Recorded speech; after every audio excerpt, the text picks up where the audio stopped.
Well, I want to thank you all for your prayers for my father. He's been in rehab for the last 6 or 7 weeks, and on Wednesday we finally brought him home. So it's nice to have him at home.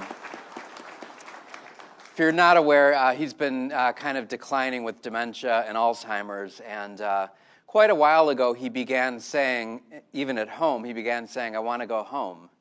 And we began to figure out, like, what do you mean? You are home. And he said, no, I want to go home. And my mom would ask him what address, and he would say his childhood address. He wanted to go home. And so when we brought him back from the rehab to our house, I was really excited. And one of the first things after I got him sat down, one of the first things he said is, he goes, I need to get up. And I go, yeah, where do you want to go? And he goes, I want to go home. And I thought, oh, we're there. But I've been reading, a person had given me a good book on Alzheimer's, and I've been reading it, and it talks about what do you do when somebody asks that question and says repeatedly that they want to go home. And the idea is you try to find out what home means to them. Like, what is it that they're seeking to go home for? Is it comfort? Is it a place of rest? Is it a place of refuge? Is it surrounded by your family? Is it things that you remember that had meaning to you? And it got me thinking about the gospel, because Jesus says that if you listen to my Father and do his will, my Father and I will dwell in you.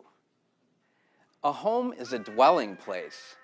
That's really what it means to have a home, is it's some place to dwell. Now, it's interesting because the Greek word that is used here is mone. So mone is for dwell. But mone is also where we get the word monastery from. So a monastery is where a group of monks live together, and their whole life is prayer and work. And it's everything surrounds around the Eucharist, the chapel, where they come together 7 times a day to pray and worship.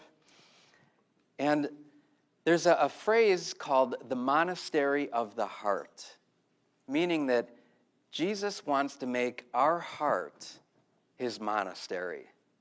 That everywhere we go in the world, anywhere we go in the world, we can always feel at home because he dwells within us. And it's such an amazing thing that as we receive the Eucharist, he takes residence in our hearts. Another word that dwell is used for is actually a manger.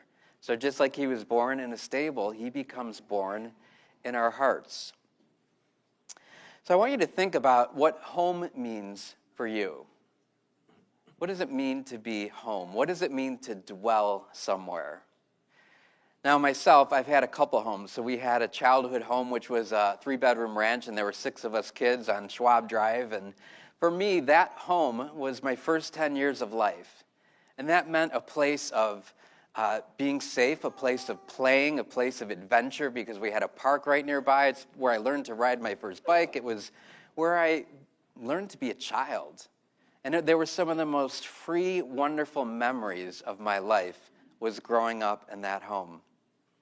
And then at 10 years, we moved to East Linden, which is a colonial, and so we had a bigger house there, and it was beautiful because there's a creek in the backyard. And for the next 10 years of my life, that became home.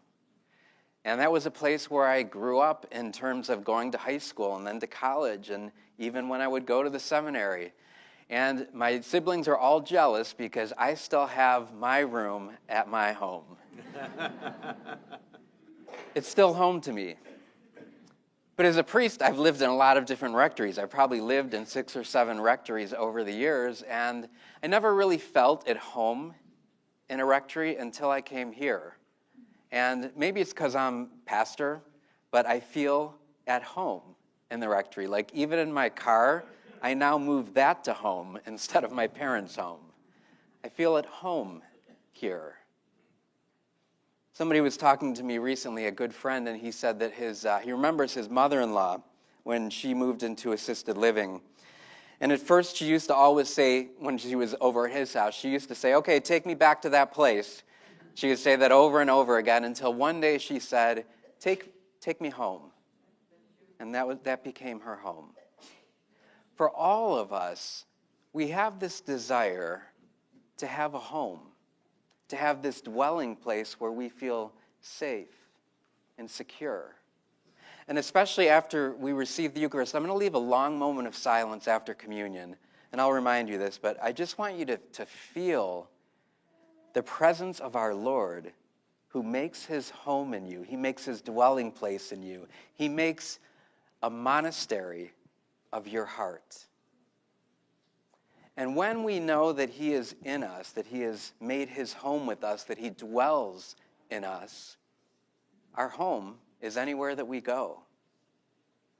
Now, our final home is heaven, and that's the home that we all long and desire and yearn for. But while we are here on this earth, he wants to make his home in each and every one of us. Just for a few moments, think about what home means to you. Think about your childhood home. Think about homes that you've lived throughout your life. What were some of those good memories of what it meant to be home? And allow that to help us realize what it means for Jesus to make a monastery of our heart, to dwell in us, to make his home in us.